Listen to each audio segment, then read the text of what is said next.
qu'il y a un événement, qu'il y a un élément de plus qui est annoncé. Et ça énerve Trump. Mais tout ça se dissipera dès qu'ils se seront parlé. Trump qui joue au Mikado et Vladimir Poutine aux échecs, très belle image, effectivement. Je vous propose de rester quand même un instant aux États-Unis, puisque l'administration de Donald Trump, qui a exporté, vous savez, sa guerre contre le wokisme en France, et Washington, qui exhorte les entreprises françaises liées, alors c'est important, par un contrat commercial à l'État américain, à rompre avec les politiques de discrimination positive qu'elles auraient mises en place.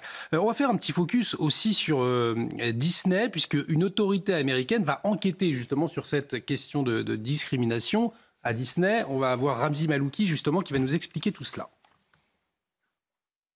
Comme si Disney avait besoin d'une nouvelle polémique. Au moment même où Blanche-Neige réalise le pire démarrage pour un remake ici au box-office nord-américain, la Commission fédérale des communications a annoncé l'ouverture d'une enquête sur Disney, mais aussi sa filiale, la chaîne de télévision ABC, la commission qui pointe du doigt la politique, dit-elle, trop progressiste du studio en matière de diversité et d'inclusion.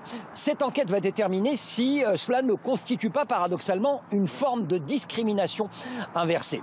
La commission qui évoque par exemple ces messages d'avertissement qui accompagnent des classiques de l'animation de Disney, dont certains, rappelons-le, datent des années 30, où on mentionne au début du film, je cite, des représentations négatives envers des personnes ou une culture. Alors, autre exemple, cette fois au niveau de ABC, la chaîne de télévision exigerait, toujours selon la commission, qu'au moins 50% des personnages des nouvelles séries télé soient issus de la diversité.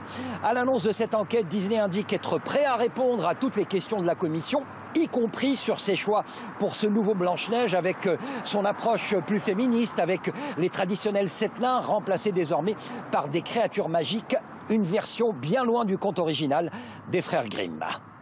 Bon, Donald Trump avait prévenu, hein, Olivier. Il y a pire, monsieur. Ouais. On s'est débarrassé du prince charmant. Vous savez, il n'existe plus. Parce que c'est en tout cas de l'histoire d'amour. Vous l'avez vu et du prince charmant. Parce que, et vous l'avez vu ou pas? C'est très mauvais. Ouais. Mais parce que ça fonctionne pas. Et encore une fois, on vous vend Blanche-Neige, mais en même temps, on vous vend pas tout à fait Blanche-Neige. Tous les plans sont bien pensants. C'est-à-dire que il y a un moment donné, vous avez le village qui est réuni, etc. C'est vraiment le village global. Il faut un noir, il faut un blanc, il faut un asiatique, etc. Mais s'il y avait que ça, encore une fois, moi, ce qui me morifie le plus, c'est d'avoir changé, cancellé totalement l'histoire. Le prince charmant ne peut plus être ce prince charmant qui vient embrasser alors qu'elle dort, qu'elle est allongée, cette jeune fille, parce que sinon on lui volait un baiser, ça serait la harceler sexuellement. Donc ça n'existe pas. Donc on l'a remplacé par un prince des voleurs, avec qui elle accepte un baiser avant, et ensuite il pourra comme ça tranquillement l'embrasser quand elle est sous l'emprise du poison et de la pomme. Vous voyez ?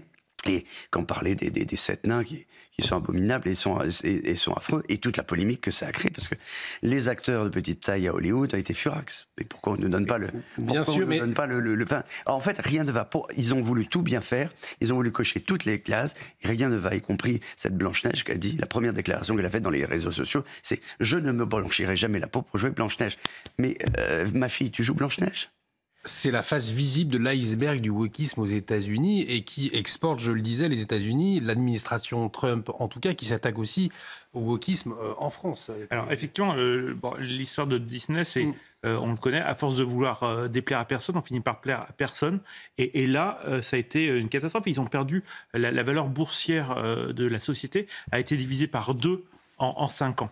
Donc ça a coûté très cher et ils ont mis une vraie politique. Alors aujourd'hui, effectivement, c'est pour ça, Disney a d'ailleurs eu une grande responsabilité dans la campagne de Donald Trump, puisque c'est le bras de fer avec DeSantis qui a été à l'origine de la campagne anti-woke du Parti républicain. Et donc aujourd'hui, il y a cette volonté d'arrêter toutes les politiques qui sont allées trop loin dans les politiques de diversité et d'inclusion, notamment en mettant des quotas liés à l'ethnie, des quotas liés à la religion, des quotas liés à l'orientation sexuelle, des quotas liés à l'identité de genre. Et c'est sur ces quotas-là que effectivement, l'ambassade américaine a écrit à certaines entreprises, pas à toutes les entreprises françaises, à celles qui ont des contrats avec l'État fédéral.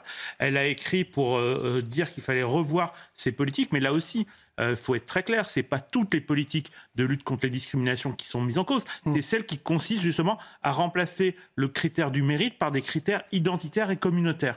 Et donc, je pense que contrairement à ce qu'on dit beaucoup, et certains s'inquiètent, c'est sans doute pour les entreprises françaises une bonne chose, parce qu'en fait, les entreprises françaises qui voulaient travailler avec les États-Unis, au cours des précédentes années, elles étaient dans l'obligation de fournir des statistiques ethniques pour montrer qu'elles avaient progressé dans leur... C'est pas interdit, ça, en France. Et justement, c'est interdit en France. Voilà. Et donc, elles n'arrivaient pas à les produire, et elles avaient de plus en plus de difficultés à accéder aux contrats américains parce qu'elles ne pouvaient pas produire des statistiques qui sont interdites en France.